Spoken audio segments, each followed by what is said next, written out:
काली मु पनीर काटी चलो देखना पनीर केमती होती पनीर बहुत भलसे बनी जाइए आगे भांगी जाइए चलते टे ठंडा पानी पकईकि रखीदे तापर पनीर बनैबा आ सका ब्रेकफास्ट आमर आसी आज इडली आउ गुलगुला मिठा सह चलतु खाई नवा खाई सारापर पुणी लंच अच्छी आउ कि समय पूर्व से फोन करते कहले कि पतिदेव आज आसबेनि से कालिक आसबे से आज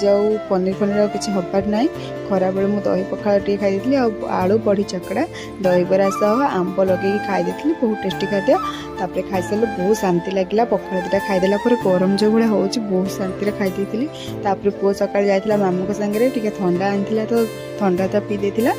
तापर मो संध्या बेले पनीर मसला टी बनी देती बापा आ पनीर तो मत भी विशेष खाया भल लगे आ पुओ ये रिस्ट डांस पिंधि टे बहुत फुलाई होता राति में बनी जाता आम रुटी डिनर आलू भजा आम खाइबू बापा पनीर मसला आम पनीर मसला खाई बहुत